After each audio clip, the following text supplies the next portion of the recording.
One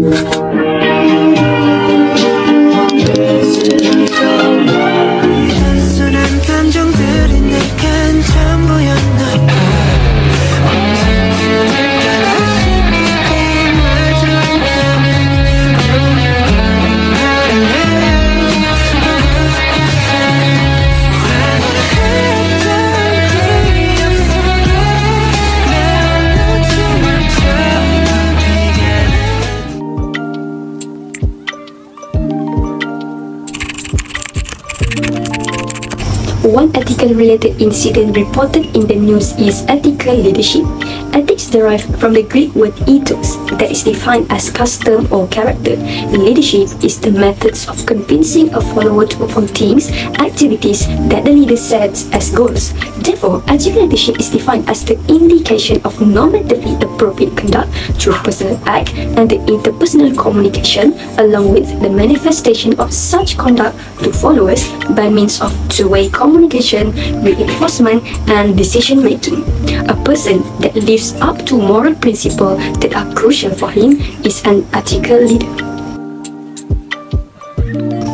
In accordance with the selected news, Syahrul Nizam Baharuddin, a senior officer of Malaysian Anti-Corruption Commission (MACC), had pleaded guilty for the conduct of misappropriating and disposing of valuable properties worth Rm 29.01 million under Section 403 of the Penal Code.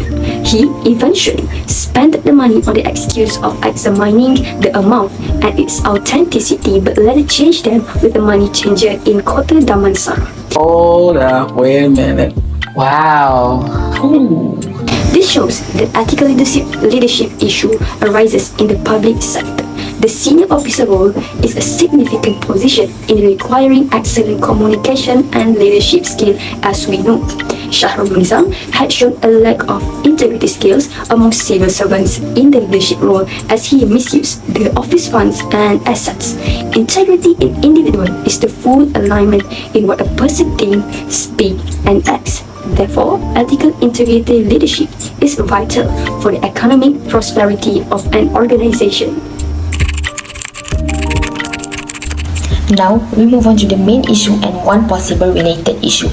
In the context of ethical leadership in the public sector, the main issue is, in the case of MACC officer Syahrul Nizam Baharuddin, is that the Malaysian Anti-Corruption Commission, known as MACC-MAN, spent over 2.7 million ringgit on luxury assets, including house and land. As mentioned before, Syahrul Nizam is MACC senior officer, thus leadership practices of Syahrul Nizam are unethical in the public sector. This is because Syahrul Nizam Baharuddin spent more than 2.7 million ringgit of the money stolen in the criminal breach of trust (CBT) case involving the former Chief of Intelligence Hassana Abdul Hamid. During their investigation, authorities discovered that Syahrul had made a number of transactions using the confiscated money, including Kota Warisan Sepang Home for 750,000, totaling 397580 in high-end watches, 600,000 Ducati bikes, one Ford Raptor, valued at 483220 are two parcels in Jerantut, Pahang, and 265930 Honda Civic and the 130,000 Mercedes-Benz A250. Besides that, a possible related issue is in the case of United Nations leadership practices. The first leadership failure to come from the United Nations is difficulties in making decisions that lead to unethical leadership. Unethical leadership in the public sector can be seen when the United Nations investigators found that the coalition was responsible for the death or injuries of hundreds of children in 2017. The United Nations has decided to remove the Saudi-led coalition that is fighting in Yemen's war from an annual blacklist of parties violating children's rights. To sum it up, United Nations Secretary General removed Saudi Arabia of the blacklist of nations responsible for the death of children in Yemen.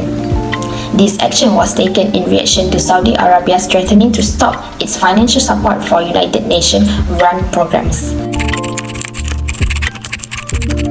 The Malaysia Anti-Corruption Commission (MACC) investigate and prosecute corruption in the public and the private sectors. The main purpose of the MCC was to establish an independent anti-corruption organization to improve the integrity and accountability of the public and private sector administration and to educate public authorities, public officials, and the general public about corruption and its negative effects on public and private sector administration and the overall community. In the case of the senior officer of the Malaysia Anti-Corruption Commission, it was found that the MCC functioned well together, which made it easy to find the unethical behavior quickly, even though it involved the highest executive in the organization. MACC is a transparent organization because it does not try to hide its unethical actions.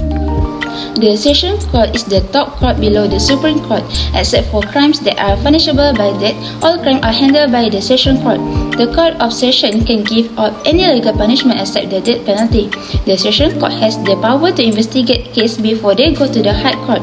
Following the end of the investigation, it was discovered that Shahrul Nizam Baharudin, a senior officer of the Malaysian Anti-Corruption Commission (MACC), pleaded guilty in the Session Court for misappropriating and disposing of valuable assets worth roughly ringgit Malaysia 29.01 million in violation of Section 403 of the Penalty Code. It has been shown that public sectors in various countries have been dominated by unethical officials who use public resources for their own purposes. In addition to this, unethical practices in the public sector on the part of managers and civil workers are continuing to have a bad effect on performance. It tends to lead to a lack of ethical leadership and contributes to more mismanagement in government, as evidenced by elected leaders and civil servants whose unethical behavior has a damaging effect on the government's reputation and performance. In the context of the current case, it is related to one of the officers of the Malaysian Anti-Corruption Commission, or MACC. MACC is an agency charged with combating corruption, abuse of authority and malpractice in the country, and it does so by adhering to the ideal of independence, transparency and professionalism. The activities of such a high officer make the reputation of not just the MACC but also all public officers in Malaysia has been tainted, not to forget the image of Malaysia as a whole. Because of his unethical action, Shahrul Nizam's name has been tarnished despite the fact that he was formerly honoured as a model employee.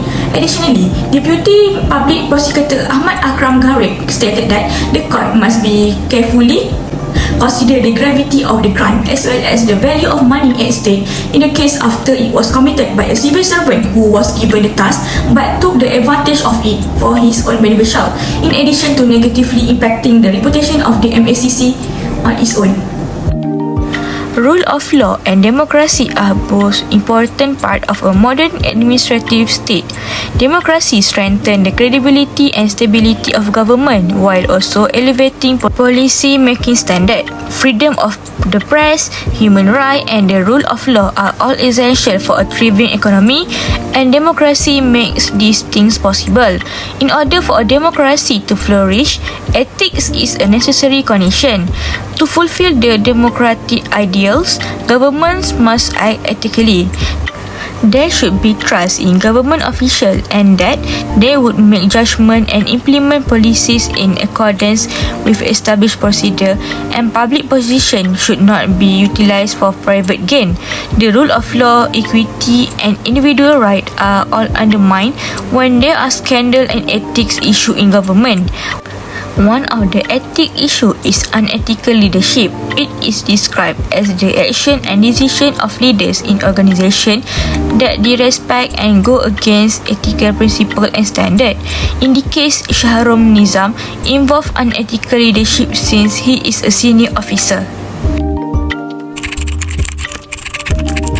In conclusion, ethical leadership is a real common in the public sector, as the Malaysian public sector needs ethical leadership and ethical guidelines, which are three important ethical elements for protecting one's identity. This identity will also improve ethical self-governance and make it easier for the public to trust. Ethical leadership with well-educated ethical guidelines will help governments, agencies or departments to carefully monitor and surveillance of their management to avoid mismanagement, misconduct or corruptions. Other than that, most more problems involve administrative discretions, corruptions, accountability, nepotism, pressure from interest groups, keeping information secret and complicated policies. Managers in public organizations in developing countries should make ethical standard clear, encourage subordinates to make decisions in an ethical way, and hold subordinates accountable for unethical behavior to reduce unethical behavior.